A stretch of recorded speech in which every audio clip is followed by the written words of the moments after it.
Olá pessoal, bem-vindos a mais um vídeo e hoje vamos falar sobre ativos e passivos, conceitos que eu vejo como extremamente fundamentais, não só para a melhor compreensão da educação financeira, mas até mesmo para o nosso sucesso financeiro. E ao longo do vídeo eu vou explicar por que eu vejo isso. Então, por que que esses conceitos são extremamente essenciais, né? Por que que é essencial entender isso? Por quê?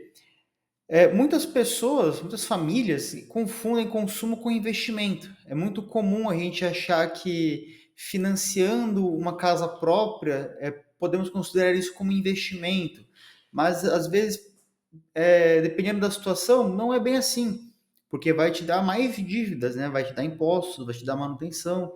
Mesma coisa um carro. A pessoa acha que comprar um carrão financiado para uso próprio, que é um investimento, não é. Então, ao invés da pessoa construir patrimônio, ela vai estar dilapidando o seu patrimônio, até porque muitas das vezes ela se utiliza de dívidas para conseguir o patrimônio. E se a dívida dela é superior aos bens que ela tem um patrimônio líquido negativo. E isso é um problema que aflige muitas famílias no nosso querido Brasil. Então, como que surgiram esses conceitos, né? Eu sempre gosto de comentar as origens históricas dos conceitos.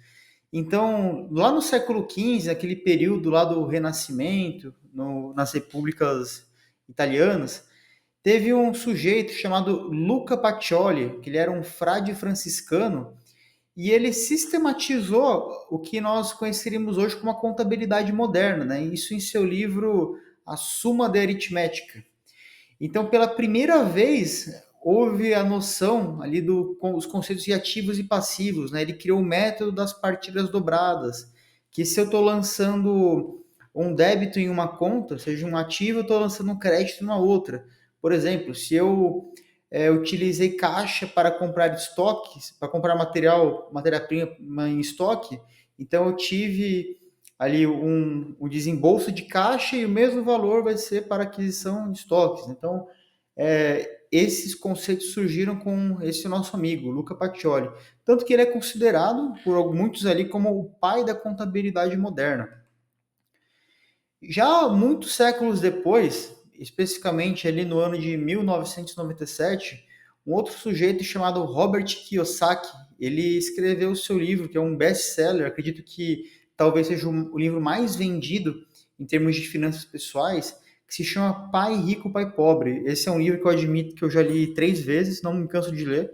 É uma leitura muito agradável e ele é extremamente elucidativo porque ele consegue trazer à tona esses conceitos de ativos e passivos de uma forma muito clara e simples, né? Utilizando os exemplos do seu pai biológico, que no caso era o pai pobre, e o pai do seu amigo, que foi o seu mentor em termos de educação financeira, que é considerado o pai rico. E nesse livro, então, ele coloca de maneira bem simplificada o que é um ativo. É tudo aquilo que coloca dinheiro no seu bolso. Já passivo é tudo aquilo que tira dinheiro do seu bolso. E eu vou explicar mais à frente que são ambos eles, né, com detalhes.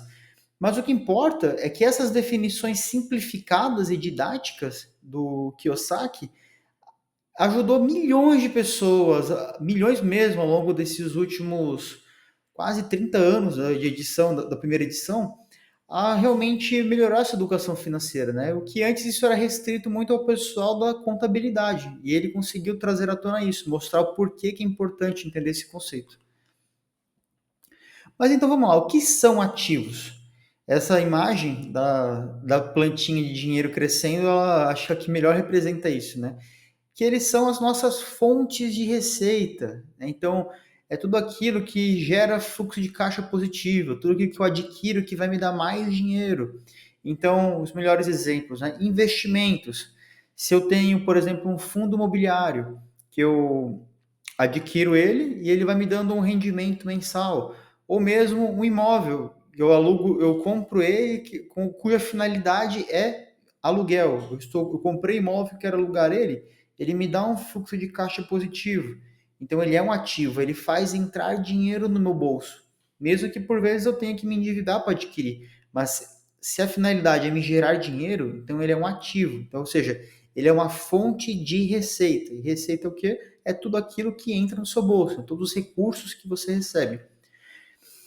E outra coisa, né? Então, não necessariamente só ativos físicos e financeiros, mas até alguns mais intangíveis, como conhecimentos ou networks, né? O nosso capital social, que também nos ajudam a aumentar a renda, que vão atrair mais receita para nós. Eles também são ativos, podem ser considerados ali. Então, uma frase que talvez resume isso, né, são aquelas sementes da liberdade financeira. Nós não nascemos, pelo menos não a maioria das pessoas, com essa liberdade financeira. Nós temos que crescer, estudar, trabalhar e lutar pela nossa liberdade financeira, né? E essa liberdade financeira ocorre quando o nosso fluxo de caixa, oriundo dos ativos, ele é maior do que nossas despesas. Então, quando nós não precisamos mais trabalhar porque a nossa renda já supre nossas necessidades. Mas para chegar lá, nós temos que plantar, né, as sementinhas que são os nossos ativos. Em contrapartida, o que são passivos? Então, eles são fontes de despesa. Eles são coisas que geram, além de gerar fluxo de caixa negativo, eles espantam o dinheiro do nosso bolso, como bem a imagem aqui abaixo representa. Então, que exemplos nós podemos ter de passivos? Então, dívidas, né? Dívidas. Se eu faço uma dívida cujo objetivo não é adquirir um ativo, que seja uma dívida para fazer uma festa de aniversário da criança, seja adquirir uma televisão nova, um bem de consumo qualquer, então ele é um passivo, porque vai estar me dando fluxo de caixa negativo. Eu sei que todo mês eu vou ter que estar despendendo o valor para pagar aquela dívida. Financiamentos diversos, né? Só que financiamento normalmente você tem ali um bem em garantia. Eu coloquei até aqui o exemplo desse carro esportivo, justamente porque se a pessoa se endivida para comprar um bem de consumo que não vai estar sendo utilizado para gerar uma renda, esse bem ele é por natureza, por definição, um passivo, porque você vai ter que pagar seguro, você vai gastar combustível, manutenção, dentre outras coisas. E também outros bens com alto custo de manutenção. Eu citei a televisão. Vamos pensar que a televisão também, pode ser que depois de um tempo, tem que ter uma manutenção. Mesmo a nossa casa, se é uma casa própria, se ela não é utilizada para te dar uma renda, ela é um passivo. Por mais que você esteja economizando com aluguel, por definição, ela é um passivo, porque ela vai te dar despesas, né? Ela vai te dar despesas com a manutenção diversa, com IPTU. Então, os passivos, como eu tinha uma frase lá nos ativos, eu coloquei essa outra aqui também, né? São aquelas correntes invisíveis que aprisionam a sua renda. Então pensa que você tem uma renda que está querendo crescer, mas ela está sufocada porque você tem muitos passivos. Então isso é um problema. E qual que é a ligação com o orçamento, que foi o vídeo anterior que eu fiz aqui? Nós falamos bastante do orçamento, que é o quê? É aquele mapa que nós temos, né? Mapa financeiro que nós temos que orientam ali nossas receitas e despesas, bem como os objetivos, investimentos, aposentadoria, dívidas. Então, se nós temos ali no nosso controle do orçamento, nossos ativos e passivos, nós temos ideia também de se nossa receita vai aumentar ou se vai diminuir. Então, é um conceito que está interligado. E isso explica porque muitas famílias com boa renda podem viver endividadas, né? Porque muitas das vezes elas têm mais passivos do que ativos. Então pensa, a pessoa ganha bem, um pai de família que ganha um salário bom, a mãe também trabalha, mas eles não têm investimentos, eles têm a casa própria, eles têm um carrão, eles compram uma casa na praia que eles vão usar ali nos feriados, né, em época de temporada. Então não é nada que está dando renda para eles. E dependendo, se esse fluxo de caixa negativo aumentar, eles podem até comprometer a própria renda deles. E aí então, eu explico, né? Eu citei ali imóveis, por exemplo, como ativo como passivo, mas o que manda aqui?